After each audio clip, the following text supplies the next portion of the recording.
Hey guys, welcome back. So we're back again with another short video tutorial, and in this video we will be learning how we can fix when the Wi-Fi is connected but there are no internet access in your Windows 10 or Windows 11 devices.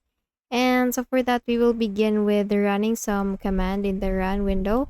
So we will be opening first the run window. To do that, simply press in your keyboard the Windows R key altogether, and we have now the run window being open. All you need to do is just to type services.msc and then click on OK or enter.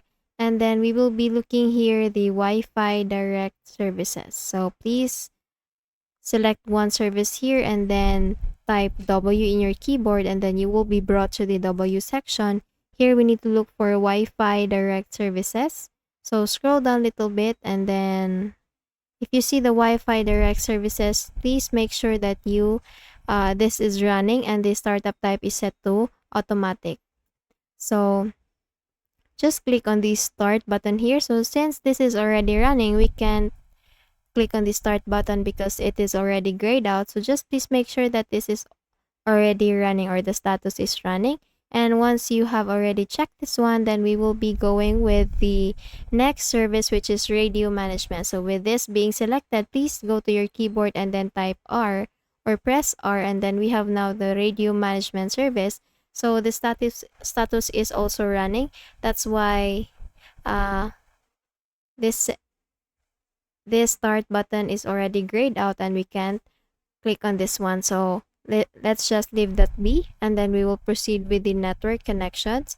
So please go to your keyboard again and then type or press the network connection or N, and then we will be brought to the network connections option here. So we have the status and it is already running, so that's why we can click on the start button. So if in your case this is still not running or this is not running, then simply just click on the start button here, and then the status will become running. Once you're done with this one, we will now proceed with the task manager. So please open the task manager. You can do that simply by making a right click here in the taskbar and then go to this task manager settings here.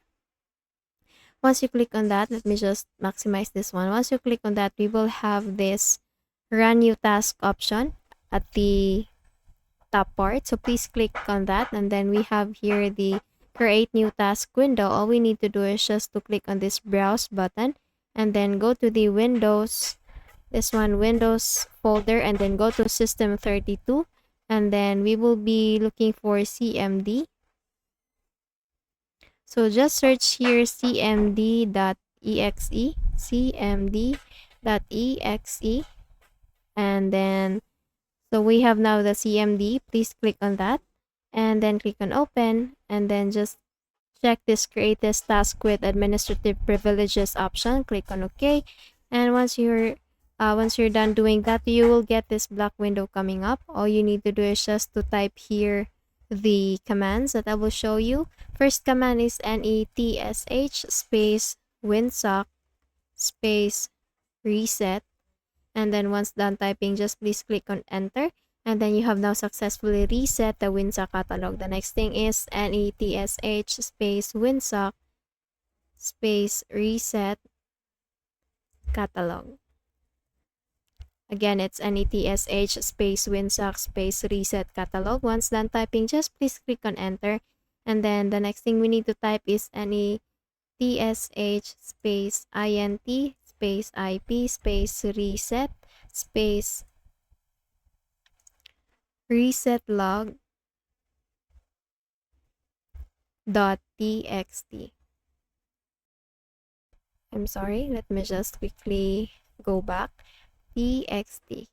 So we have now netshintip reset log dot txt. Once done typing, just please click on enter, and then it will ask you to restart the computer to complete this action. So just make a quick restart with your device, and then go again to this window here, and then this time we will be typing another bunch of commands. This is ipconfig space / release, and then click on enter. Again, we need to type ipconfig space / renew, click on enter, and then the last one is ipconfig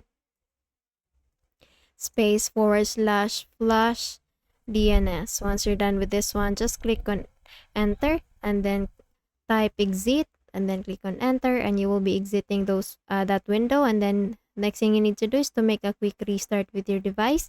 After the restart, see if the problem is already fixed, and if it's still not fixed, then we will go with the next one, which is to go to the control panel. So here in the Windows search tab, again type control panel, click on open or enter, and then once you're in here, all you need to do is just to go to this network and internet, and then we will go to the internet options here.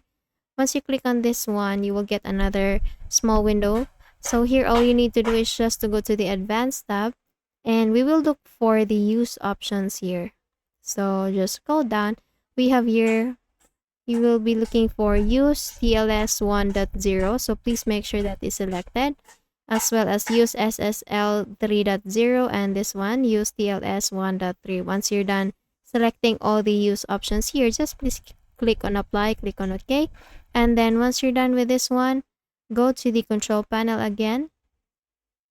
This time we need to go to the network and internet again, and then here is, we need to go to the first option, which is network and sharing center. Click on change adapter settings, and then here all you need to do is just to select for the network connection that you're connected with. Click on properties, and then here select the internet protocol version 4, and then click on the properties option. And then here for the following DNS server addresses, you can either use this one, this is the cloud DNS, or the Google DNS. So for the Google DNS, type in the preferred DNS server 8.8.8.8, and for the alternate DNS server 8.8.4.4. Once you're done typing, just please click on OK. Close this window as well as this one, and then see if the problem is already fixed. If it's still not fixed, then we will go with the device manager option. So here in the Windows search tab, Windows icon, please make a right click, click on device manager, and this time we will be going to the network adapter, so please click on that. And then here we have the wireless option. So since I am connected with a wireless network, so I will be clicking on the wireless, and then we will be going to the driver tab. Click on update driver, and then select the second option, browse my computer. Click on let me pick, and then here all you need to do is just to select for the latest driver version that you have here. Click on next, and it will say that it is installing driver. So just wait for it to say that the Windows have already updated the driver in your device. Once you're done with the updating process, then just close this Windows here, make a quick restart with your device, and you're good to go. Okay, so that's it. I hope you learned something from this video, and if you did, please don't forget to give this a thumbs up and subscribe to our channel. Thank you so much for watching this video, and I hope I'll be seeing you again in the next one. Bye bye.